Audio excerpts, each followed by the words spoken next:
Good evening. It's another edition of Value System Change Agenda. This is day 19. We have been going through a very hot session of seminar and discussions on some of the evils in the African society. And we have run through 18 different value systems, and it's been very explosive. We're going to put this series on YouTube, on my YouTube channel, and there's going to be 31 different videos on my YouTube channel. If you have time, kindly go to my YouTube channel and see some of the messages and teachings there. You'll be mightily transformed. And today we are looking at one of the problems and evils confronting the African society, and that is vote rigging. Good evening, sir.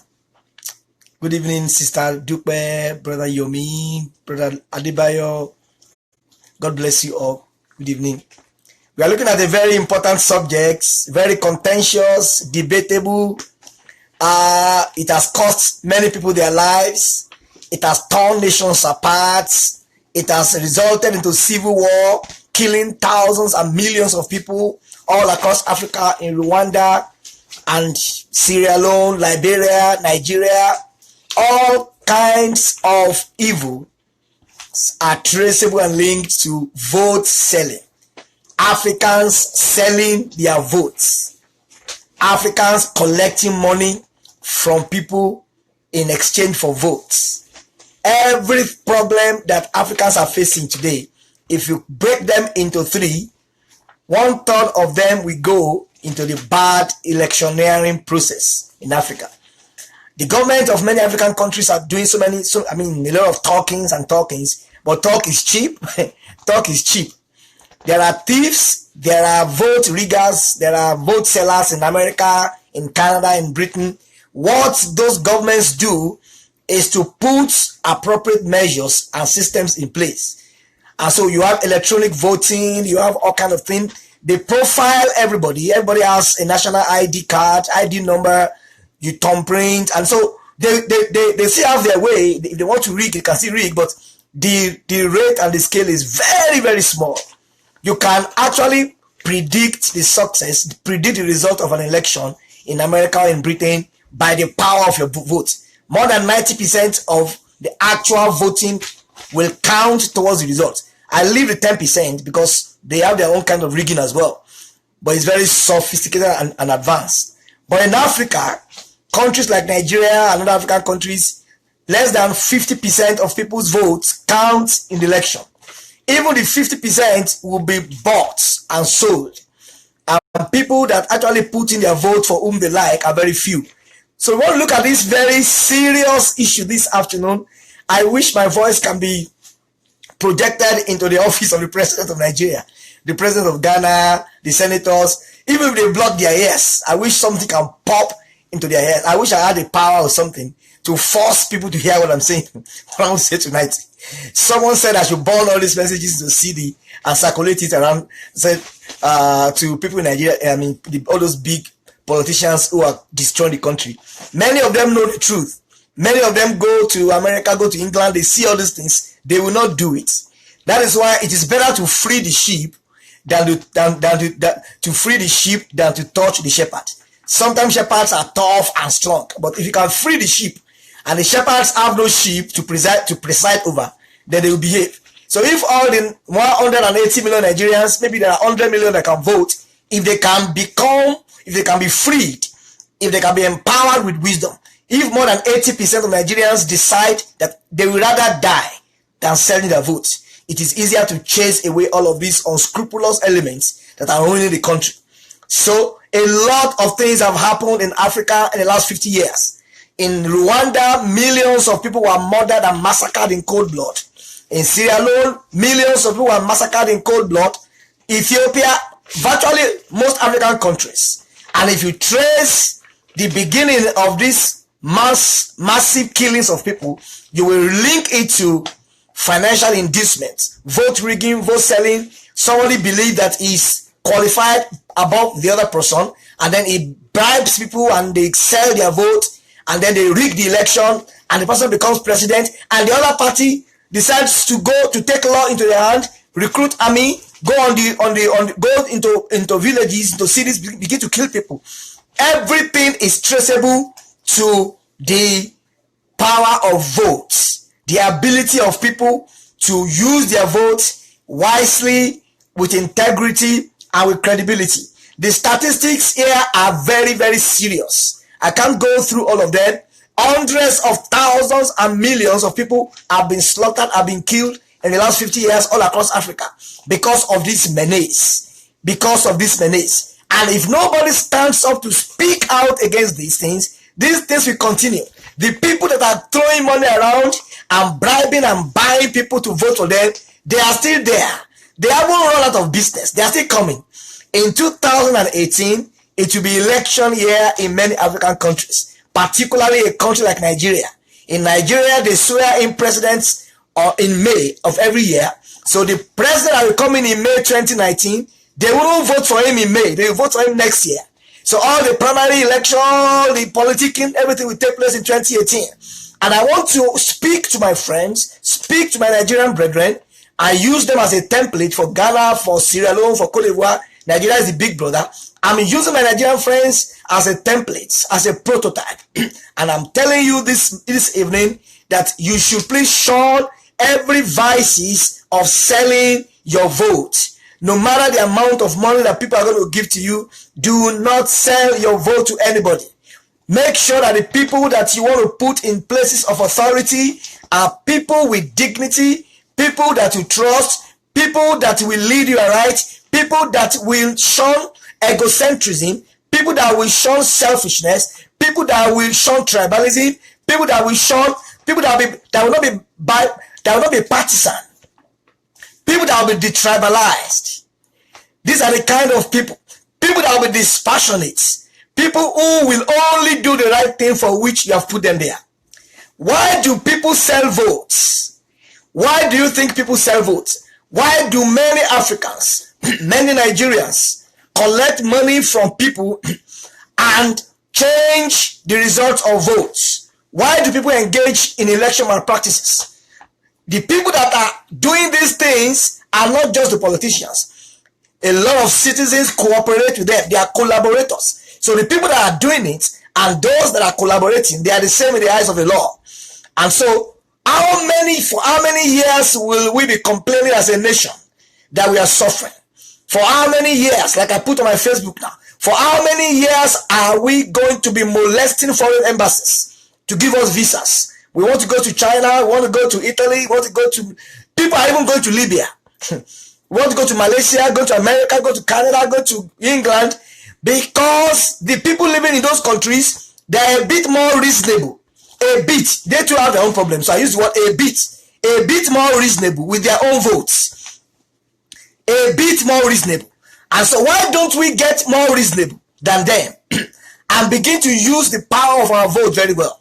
What can we do to encourage our brothers and sisters in Nigeria in particular not to sell their vote in 2018?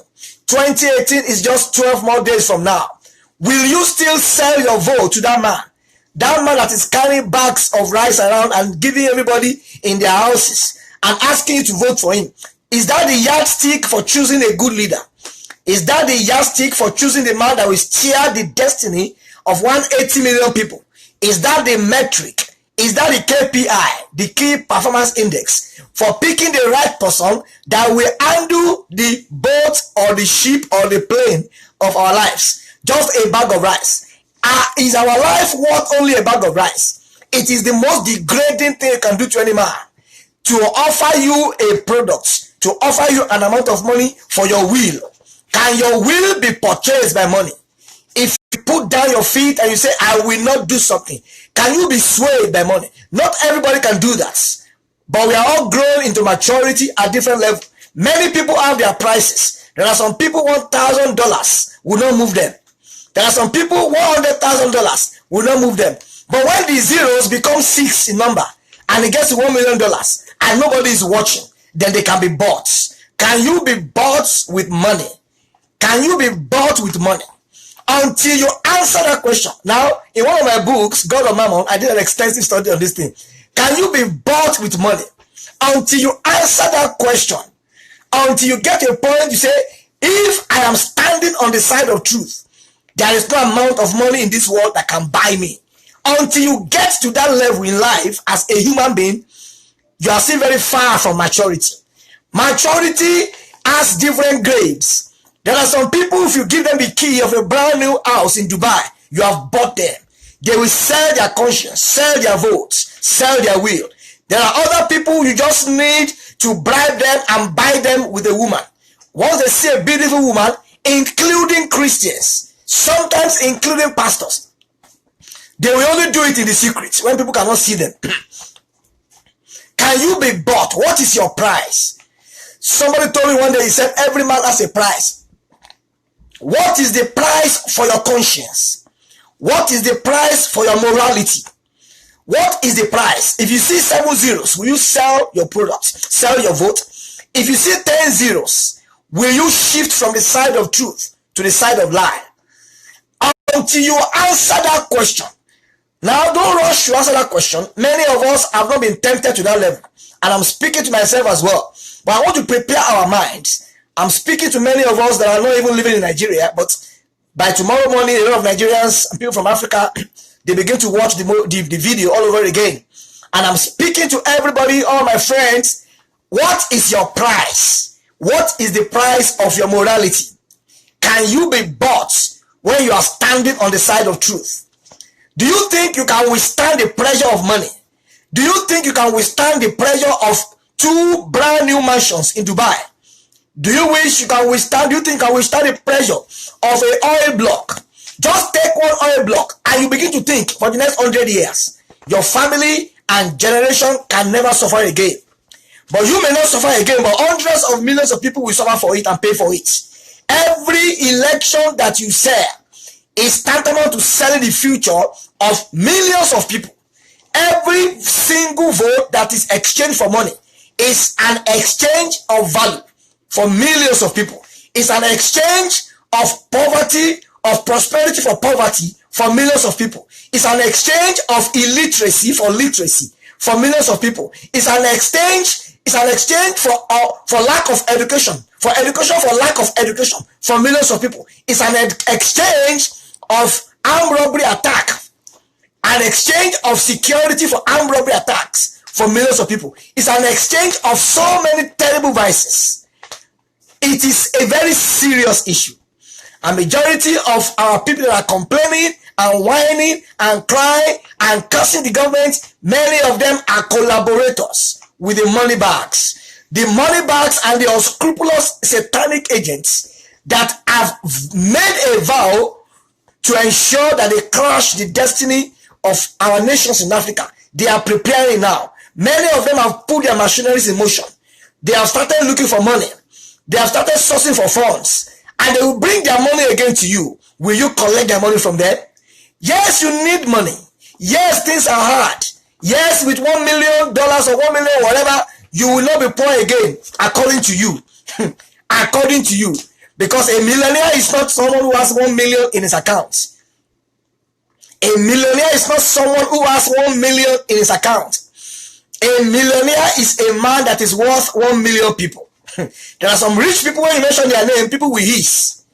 When people of importance are speaking, he cannot raise his voice. When they are calling people to come and speak at Harvard, at Yale, at Oxford, United Nations, though the man is a billionaire, but he cannot come and speak. Mobutu Sese Seko was a billionaire. How many times was he invited to come and address the United Nations Assembly? Yet he had billions. I don't want to mention other names of people in that category. So it's not about having 1 million, but being worth at least 1 million. What does that mean? Your name carries weight. You have credibility. You have integrity. You have reputation. All of those things weigh more than physical cash. And that is what builds sound value systems in nations. So the number one reason why people sell their vote is poverty. There is a mindset that if I can get money from vote selling, then all my problems will be solved. But like I said, you don't solve permanent poverty. You are just solving temporary poverty. Because one man that is poor, that is rich, among 6 poor people, makes 7 poor people. So if you collect money for your vote and you become rich, and others are still poor, you are still a very poor person. You are still going to ride on that same road everybody is riding. You are going to fly the same environment. You are going to live in the same environment. You are going to partake of the same thing that others that didn't sell their vote or who are still poor will partake from. The second reason why people sell their votes, mindset. If my person wins, it will favor me. If my uncle gets there, it will help me. If that man gets there, I will get business deals for me. And so it is a self-centered, egocentric approach to election. And that has taken over the mind of virtually every single voter. Virtually, with only very small fragment remaining. If somebody close to me can become a governor, can become the president, all my problems are solved. It will help me. And then you sell your vote. You sell your vote. That is egocentrism and self-centeredness. Yes, that person is your uncle. But what about the millions of people who do not know this man? So you are going to be rich and get contract for that man, and hundreds of millions of people are going to suffer for it. Number 2, why do people sell their votes? Number 3, illiteracy and ignorance. There is a difference between having a degree and going to school and being educated. There are a lot of educated illiterates in Africa with master's degree, but they are not informed. With master's degree, they are not informed. When you do not know the devastating effects of selling your vote, although you are a graduate, you have a master's degree, you will sell it without thinking twice. The effects are devastating. I will read some of the effects to you shortly. One single vote that you sell for $100 can create 100 societal problems for the next 100 years. One single vote that gets the wrong person into power at any level, either a director or a governor or a commissioner or at any level. One single vote that is sold, only one. It was one vote that bailed Bill Clinton out of the Monica Lewinsky scandal in the US in 1998. It was one vote. They had to vote in the White House. They vote in the House of Congress. And only one person made the difference. If that person hadn't raised up his hand, or that person had belonged to the other group, Bill Clinton would have been impeached. The power of one vote.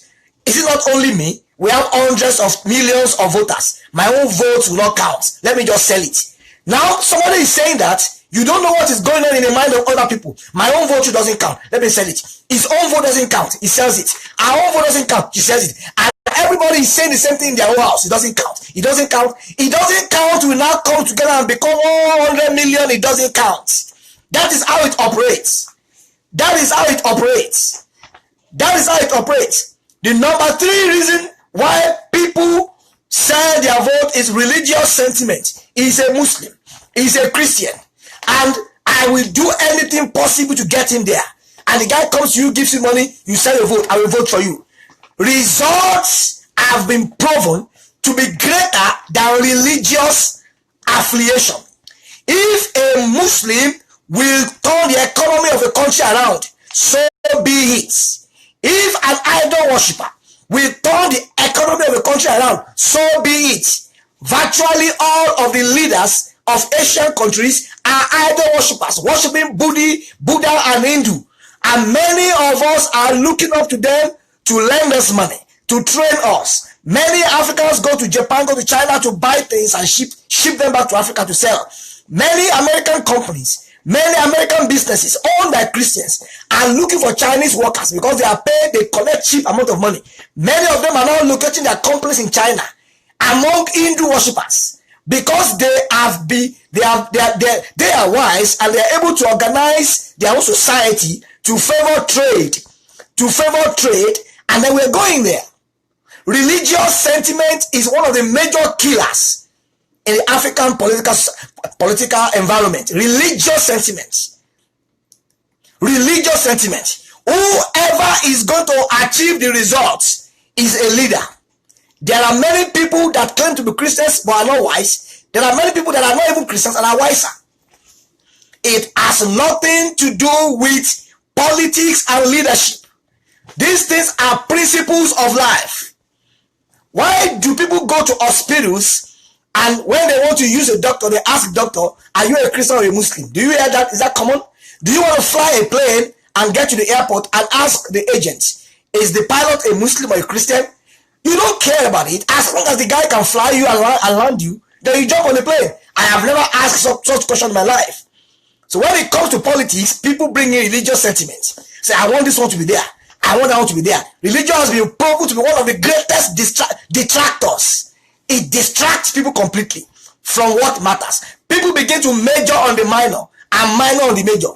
Somebody who is more qualified, who is a Muslim, will be jettisoned and they will bring in an unqualified Christian and build in sentiment, whip up sentiment. He's a Christian, he is this, he will build churches for us. That has nothing to do with governance. Tribal sentiment is another major problem that makes people to sell their vote. It doesn't belong to my people. We don't speak the same language. If he becomes the leader, he's going to bring in his friends. He won't bring in my own people. And this thing is killing us gradually. The reason why people in America and England are able to organize successful election and there is stability in the society is because many of them speak the same language. You hardly, even though in America you have people, the Caucasians, the Jamaicans, and they are black, some are black, they still speak English. They still speak the same English. That's another story for another day. I mean, I don't want to go to that now because the multiple nature of tribes in many African countries is one of the major problems confronting that society. People with multiple traits, different mindsets, different ideologies, and then you put them together and force them to stay in the same environment and force them to live together. Nigeria has more than 700 local governments, and majority of them speak different languages. And you want them to stay together, to live together, to rule together, to follow together. That is one of the key problems that any forward-thinking leader should begin to look into. I am not speaking for secession. I'm not speaking for dividing the nation. If that is what they want, fine, they should do it. But they should develop strategies, probably look for regional government or whatever, depending on whatever they will do, that will at least bring people that are similar together. Now, that doesn't kill integration. Somebody has said, oh, if we speak these different languages, because we are diverse, diversity brings in a lot of strength. Yes, there is strength in diversity. But there are some diversity that are foolish diversities. You don't bring people that can't speak the same language together to live in the same house. It's like bringing a man and a wife. The wife speaks French, the husband speaks German, and you got them married. I said diversity brings strength. They will be beating themselves in the house. The wife will say bonjour, comment ça va? The husband will say speak German. Speak German to him. And the husband will ask for a cup of tea in French. The wife will go and bring shoe polish. Bring shoe polish. And the other will say, say it in French again. The wife will go and bring something else. It's a very simple and funny analogy, but that's what is happening. So many, I lived in South Africa for a couple of years, and you find the Africans, who are the whites, living together with people who speak Swahili, people who speak Xhosa, and they were always fighting. And the apartheid government had to develop some very wicked strategies. Their own strategy was very wicked. They now banished the black people into a particular part of the country and put themselves in the most fertile, beautiful location. So the black people, the black South Africans were collecting visa in their own country before they leave a place like Mpumalanga. Mpumalanga is outside of Pretoria, and they move into a Pretoria suburb, which is a white suburb, very beautiful place. They have to come through a border or come through a security checkpoint and get a pass, and they give them daily pass, monthly pass, weekly pass. But that was a wicked approach, was apartheid. There are different variants. Even a country that has 200 million people may not give opportunity for others to succeed. They may create regional governments and find a way of establishing control and have regional leaders. And then those leaders will come together and meet together, and each person will go and govern his own people who speak the same language, who think the same way. They will still enjoy the benefit of diversity because they haven't gone completely from the main country. All of these things are taught in universities all across Nigeria. Professors know these things I'm saying. A lot of people have studied politics, international relations. They know these things, but they will not implement it because the system is bad.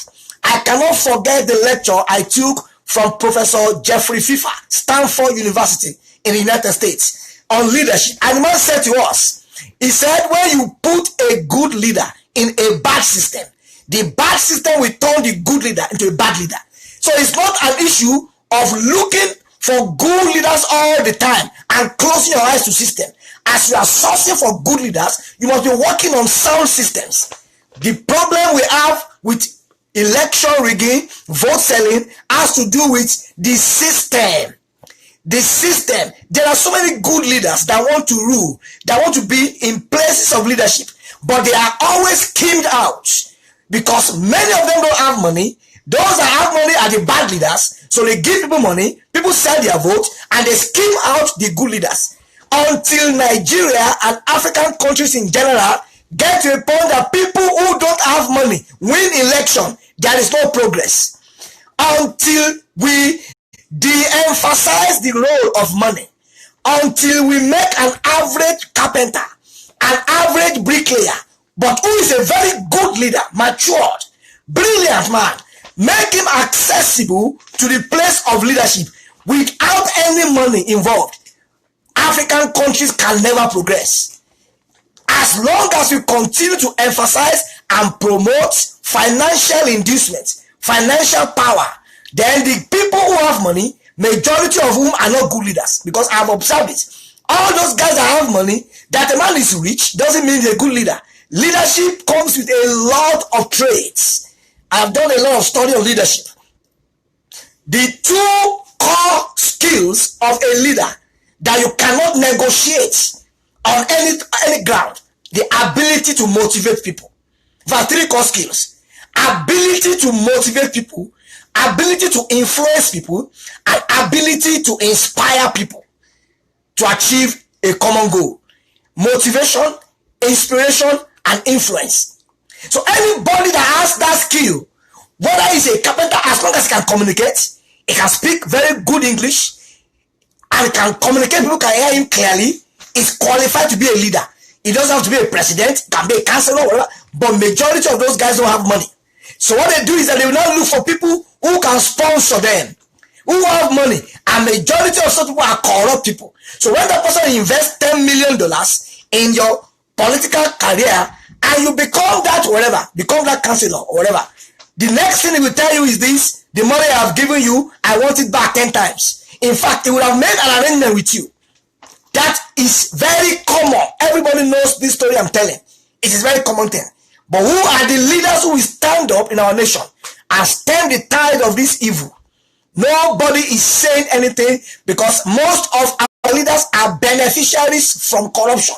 Most of them are beneficiaries. And you cannot speak against what you benefit from. It's a natural law of logic. You cannot speak against what you benefit from. If you are a collaborator of evil, you can never condemn evil. If you are a partaker of evil, you can never condemn evil. You will continue to shine and dodge and scheme your way out. Even when you are confronted head on and they ask you a question, you change the topic because you are a partaker and collaborator. That is why it is very important for many of us in overseas country to begin to learn our voices. Millions of young children that are being born into our societies are witnessing horrific economic condition. The future of many of them is very bleak. It's only by the grace of God that many of the young children being born in this generation can survive and succeed and prosper. During our own time, 25, 30 years ago, we were complaining our country is very hard. I remember when I was growing up. Our country is very hard, very hard. We know the difference. There is hardness and there is hardness. There is hardness. I remember when I went to university. I studied in Nigeria for my first degree. The tuition fee I paid for my first year in the university as an engineering student was 60 naira. I can never forget it. 60 naira. And it looked so expensive at that time, because dollar was a bit closer to naira at that time in Nigeria. 60 naira. When the school fees was increased to 200 naira, there was riot on campus. There was a riot on campus. And my final year was 1,500 naira. They shut the campus for months. They shut the campus for months. Everybody was screaming, they have killed us. 1,500 naira. That was my final year engineering school fees. We shut down the campus. That was about 25 years ago now. And we were screaming, this country is destroyed. This country is ruined. There is a difference. There are categories of ruin. It is today now that you and I will know that our own time and period was a blessing, was a heaven on earth compared to what our children are facing now. And if we don't speak up and open our voice, our mouth, and lend our voice, and begin to motivate and inspire our people back home to use their vote powerfully, to see their vote as their ultimate weapon, to shoot the right person into prominence, and they begin to sell their votes. I don't want to say what's going to happen. The number 4 reason why people sell their votes: pressure and risks from vested interest. Some people will come and tell you must vote for me, otherwise we kill you. These are things that are real in our society in Africa. So some people have actually changed their location because we are threatened by some people. If you don't vote for me, I'm going to get rid of you. You must do it. It is better not to vote at all than to sell your vote. It is better not to vote at all than to sell your vote. You do not know how many millions of people will suffer for that single transaction that you have contracted. One vote selling transaction can cause disaster for millions of people. You don't know what one vote. Oh, it is just my own one vote. It is just one. No, only one vote saved Bill Clinton in 1998 from impeachment in the US. Only one vote. I have a friend that had a problem and they wanted to expel him from the university. Only one vote. They voted in the Senate. Only one man voted. It was 12 to 13. And only one vote. If that man had sold his own vote, my friend would have been out of the university. I'm talking about some years back. One vote can kill people. One vote can ruin hospitals. One vote that is sold can lead to bad road. Bad roads lead to accidents. Accident leads to loss of life. Because that one vote can bring in a satanic agent who doesn't know anything about leadership to rule a set of people. People rig election. People sell their votes. Because of this mindset, my vote does not count. Who am I? But the foolishness in that line of thinking is this. As you are thinking in your heart, my vote does not count. Your neighbor too is thinking, my vote does not count. Another person is thinking, my vote does not count. Millions of people are thinking the same thing in their rooms. My vote does not count. By the time you add them together, it becomes a mass of vote transaction that has crippled many of our nations and societies to the level it is today. My vote does not count. If we can successfully turn the mindset of our people, that even if you are 1 out of 1 million people, your vote counts. If the government of our countries in Africa can do something to twist and turn the mindset of people to value their own vote, not 1,000 votes now, one vote, it will change the way things are done and we'll get better results than we have. Now let me tell you something. Listen to this. What are the consequences of election rigging or vote selling? In the next few months, many people in Africa will be going to polls, primary election. I wish we can all start publicize and lending our voices to this move and beg our people. Many embassies many Western embassies are making life miserable for Africans, particularly Nigerians. People are paying visa fees and enriching embassies, and they are refusing visas at an alarming rate. Because before they issue a visa to someone, they want to see how comfortable you are in your country. So when you are not comfortable, as expressed in your work and account statement, the embassy has a kind of a notion about you. When you leave your country, you won't return. And it is getting worse by the day. You know, I do a lot of immigration, and I'm talking with statistics. Thousands of people apply for visas every day. Only a fragment of them are approved. 10-20%. The remaining 80% will still pay application fee for visa, running into millions of dollars to the embassies of Britain, of Canada, of America. And they do it every month. And those guys pick 10% of the applicants and give them visa. The others will not be giving them refund, and they're getting richer. Why can't we make their market to go bad? You can use your vote to make the market of embassies to go bad. By the time the country becomes better, many people that are going to Italy, go to Libya to destroy their lives, they will not go. Many of us that are living abroad, we know that home is always better than anywhere in the world. Home is better than anywhere in the world. Why not to be? Because of the problems that we faced back home. Many of us living abroad would prefer to live back home in Africa. Anytime I travel to Africa, I struggle to come back. It's a body to come back. Anytime I go, it's a body. When you have lived abroad for some years, you get to a point, there is nothing again that's exacting to you. And you have a burden to go back to your people and help them. So anytime I go to Nigeria or go to Ghana or South Africa, and I say, God, these people are suffering. I will just go into the market. I will wear a t-shirt, you won't even know I'm from anywhere, but wear a sandal and go casually, and I will see thousands of young people walking about aimlessly. People will put products in their shop that is not worth $20, and they do like this, waiting for customers inside very hot sun, scorching sun. And I will shake my head like this and say, how much does this thing worth? How many millions can you make from this thing for how many years? And many of them have children that send in school. And you see children standing aloof with protruding belly, and their head is big, suffering kwashoko.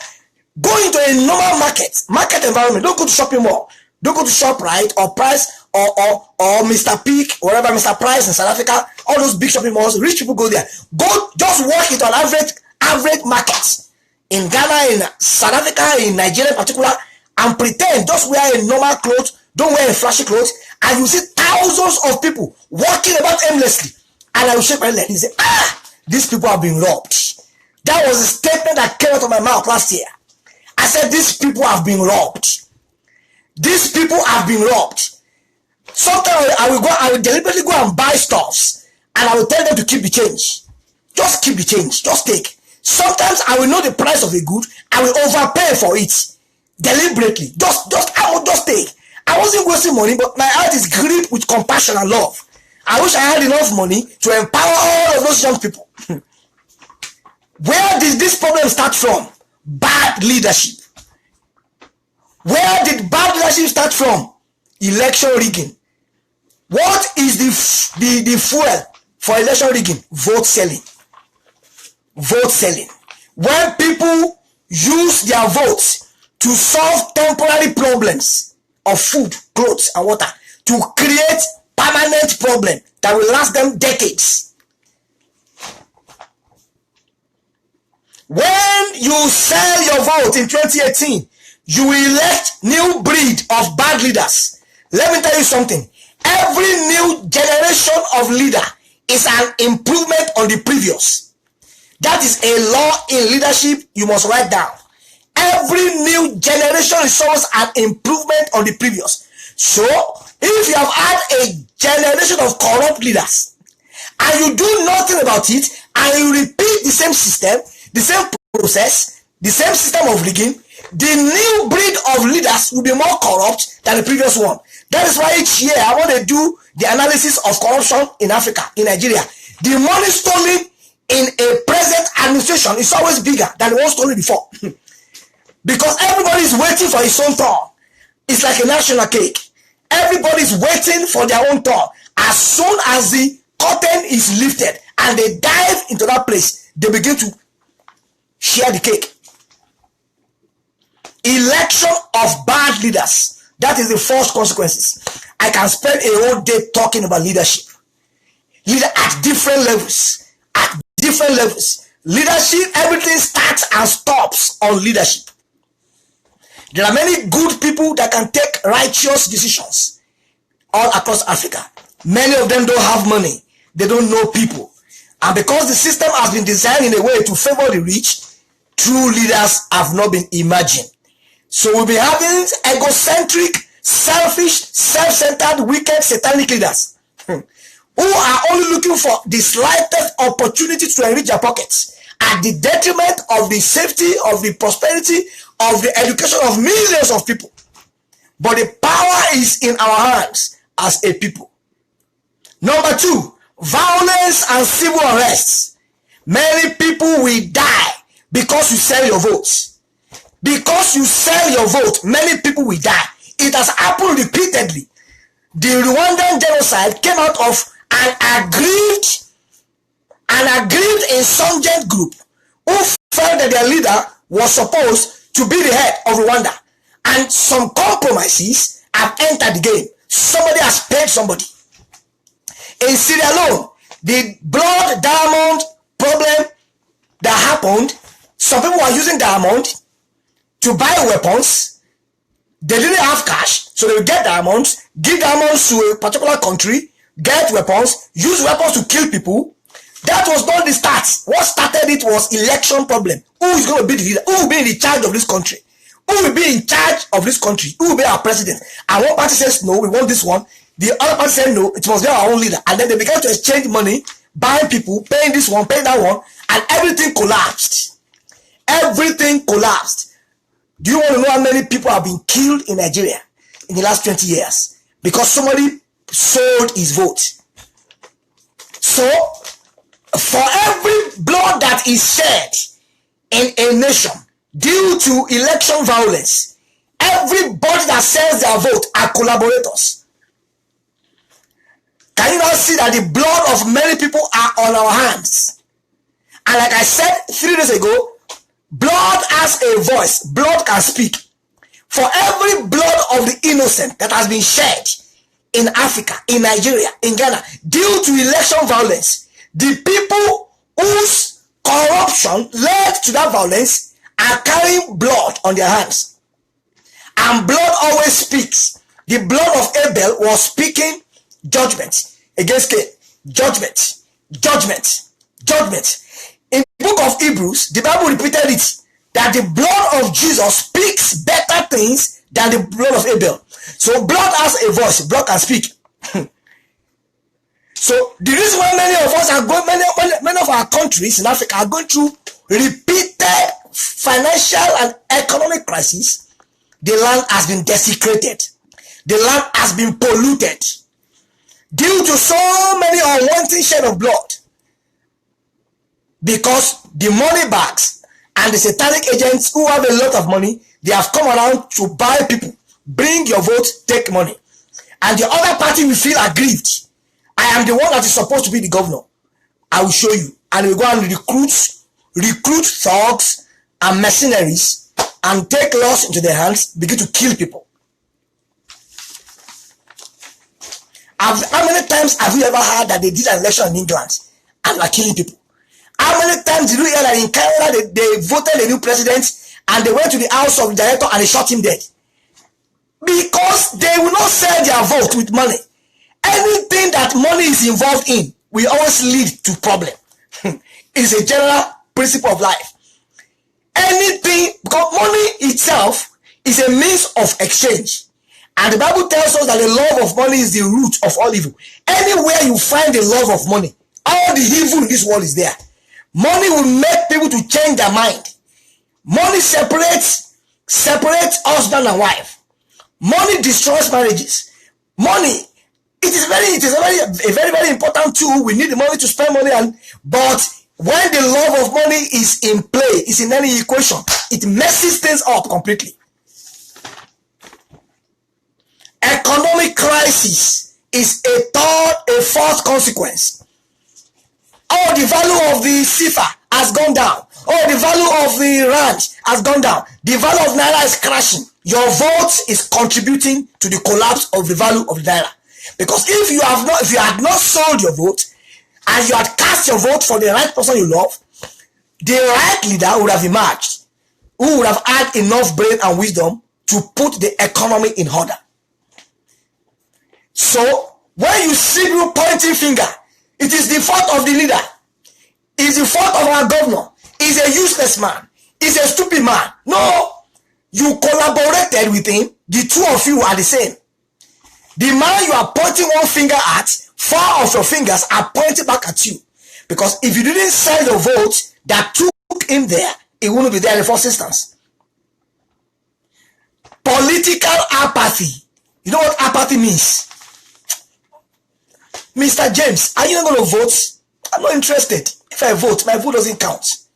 My vote will not even count. That is called political apathy. People become disinterested in voting because they have looked at the track record of the previous years. All the people that got to power or that became leader, they didn't get there on grounds of merit. They bought their way. So you feel a kind of apathy. If I vote, it will not count. And that is the problem facing Nigeria in particular. A lot of educated people don't vote. I got the statistics from someone. On the day of election, professors, medical doctors, engineers, they stay at home reading newspapers. It is the market women and illiterates that go and vote. The ones that are easily they are susceptible to the lowest amount of money. They will sell their vote. If they offered 5,000 naira to a professor, it's an insult on this person. It won't collect it from you. That is what comes out of apathy. There is political instability. Let me tell you something. Political stability is connected to what we call FDI, foreign direct investment. Will you take your money to a country that keeps changing government every year? I've done a lot of studies on this issue. Let me tell you something. When we want to analyze a country for prospective investments, for example, Microsoft comes to me now and tell me they want to go to Nigeria and set up a hub for innovation. But they want me to do a research for them on the Nigerian macroeconomic environment. They will call it, they use that terminology. Micro is something internal. Macro is something external. So the Nigerian external environment. And then I, as a consultant, I will start with the political environment of Nigeria. And I will now do a lot of analysis and go back to Microsoft and say, Nigeria does not have a stable political environment. Every year or every 2 years, they have different leaders. And when the leader comes in, it changes policy. It changes laws. You know what's happening? All the laws that regulate the way foreign companies operate in another country, all those laws are made by the government in power. So if, for example, the government of Nigeria today decides to tax foreign companies 30% of their profits. If you make $1 million, you're going to pay the Nigerian government $300,000 and you take $700,000 away to your country. After 4 years, if another president comes in and says, no, the tax laws, we call it corporation tax, it has changed from 30% to 45%. Then another 4 years, another government comes, say, no, the tax law has changed from 45% to 52%. That is what is called political instability. Reforms, regulations, laws, policies of the government are not stable. Now, they will be stable if a particular political party is in power, and when they are going, the next party that takes over doesn't demolish all the reforms, but there is continuity in reforms and policy that creates a trajectory of stability, and then it will improve FDI, foreign direct investment. So foreign government will have more confidence. Let's bring our investment to Ghana. In the next 20 years, our tax will not be more than this. We can predict it. Then they do all kinds of scenario analysis and do some calculations. So in the next 10 years, we pay a maximum of this. You know what selling your vote will do? It will be bringing the wrong set of people into power. And after every 4 years, a new government will come in, chase those people away, cancel all their policies and laws, enact new laws. Then they will rule for 4 years. Then when somebody else is coming in again that is not supposed to be there, it comes in, dismantles all the policies, set up another one, and that creates a track record of instability across the country. That is what is chasing away many of these foreign companies. The environment is unstable. It's unstable. One of the things that contribute to political instability is election rigging, which comes as a result of vote selling and vote buying. So every Nigerian that sells his vote or a vote in 2018 is a collaborator in the collapse of the Nigerian economy. Quite easily said. Enough of pointing a finger to the government.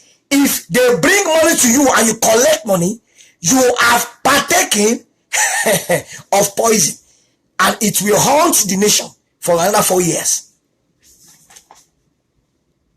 Waste of taxpayers' money is another consequences of election rigging, buying of votes. Let me tell you some of the things briefly in 10 minutes that we can do to stem this tide. You know, there are so many political scientists in Africa, professors, PhD holders, who know the models, the theories of this is I'm saying. They have studied in Harvard and studied in Yale and wherever, but when they come into the country, they cannot just perform because the environment is not enabling. It is systems that make leaders. Systems. Previously, academic research tells us leaders make systems. When a leader comes to power, he changes systems and organizes systems. That is logic. That is true. But in 2017, the new stream of research that is coming in now is saying that leaders are becoming weaker to change systems. So, if the system is already bad and terrible, everybody should join hands together and see what they can do to correct that system, reorganize the system, create structures before putting a leader there. Because when you put a good leader in a bad system, the bad system will turn the good leader into a bad leader in a matter of time. That is why you see people that are very credible. This man studied from this woman came from the World Bank. This woman she was a PhD owner in Harvard, and then she became Nigerian economic minister, and then all the bad things in the system began to affect her. She will sign a particular law, a policy in place. The people in the Senate House will cancel it. And they began to throw her back and forth until they nearly ruined her integrity and credibility. And she had to run for her life. Because the system is very bad. So the first thing is to create structures, institutions, systems that will not be amenable, that will not be relative or connected to any vested interest. Whoever breaks the law will be punished for it. If we can get that kind of a thing done in an African country, where somebody will not pick the phone and call the president and say, they cannot jail my son, even though he was guilty, and they will override that thing. We haven't started at all. Electoral laws, massive civic education. Like I said, a lot of Africans, not everyone, a lot of them are educated illiterates. They have master's degree, but they don't know the consequences of election rigging. Many of them will even be part of the trustees of the parties that will rig the election. They go to meetings at night, nocturnal meetings. They decide, okay, give 10 million to people in the southeast, give 50 million. This guy has a master's degree. He will be the one that will be in charge because of what he wants to eat. He does not have any inclination or idea of the consequences of what he's doing to the entire nation. Promote the rule of law. Overhaul the judiciary system. Build a non-police and unmilitarized state. Security forces must not play any role in election or in political situations. Establish, reduce the powers of presidency and other people that are in power, and make sure they don't interfere. These are things that are all written down in many of our African constitutional laws. They know all these things very well. But when the time of election comes, all the things I'm saying today, many of us will begin to remember it. I begin to read in newspaper. They have bought, they have stolen some amount of money, they have paid somebody. I am speaking to Nigerians, to Ghanaians, to citizens. I am not speaking so much to those guys in power who are doing this thing. Many of them know these theories. They know it more than me. But I'm pleading with our people. We are collaborators and conspirators to whatever is happening in our nation. Enough of pointing of finger. In 2018, a lot of elections will take place.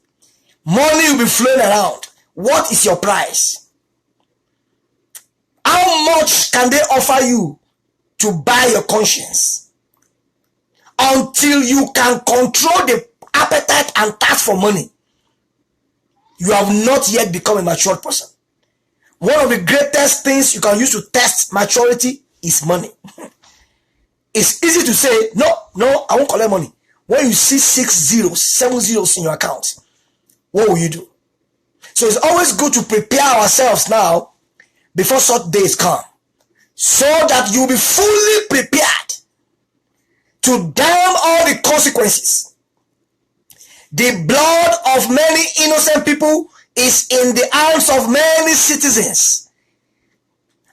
The citizens are pointing fingers at the politicians, but no, both politicians and citizens are conspirators, are collaborators.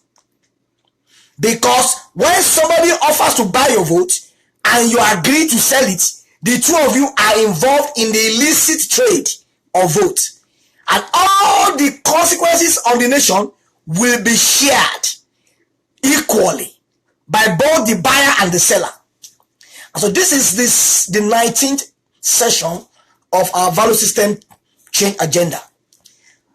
The problem with many of our people in Africa is lack of knowledge, ignorance. And I've attempted to highlight some of these issues to us tonight. Majority of our people are not hearing this. They are sleeping now because it's a bedtime in Africa now. But as many of us as can reach out to our friends, reach out to our family members, as the year is turning and people are going into election, let us plead with our people. Yes, things are hard. Yes, there are no jobs. Yes, money is scarce. Yes, problems are abounding everywhere. People need money. Selling your vote and collecting money is tantamount to collecting blood money. Not all the people that do rituals alone are spending blood money. People who sell their vote and collect money through it are collecting blood money. Because many people will be killed, many lives will be lost directly or indirectly as a result of bad leadership and election rigging. And that money that they gave you is like the money that Judas collected from the Pharisees. The blood money. The blood money. You wonder why many people make such money and things begin to turn upside down for them. Because it is not the kind of money you take. It's better to die poor than to be enriched through corruption. There was a man in the scripture, Balaam, who prayed a prayer. He said, let me die the death of the righteous, and let my latter end be like his. Let me die the death of the righteous, and let my latter end be like this. God didn't answer that prayer. Balaam collected money. God told Balaam, do not curse the Israelites. Balak came to Balaam and begged Balaam, I will give you house full of gold. I will give you raiments. I will give you silver. And Balaam went back and collected those things. After he had taken those things, he was now praying to God. Oh God, let me die the death of the righteous, and let my latter end be like his. God didn't answer his prayer.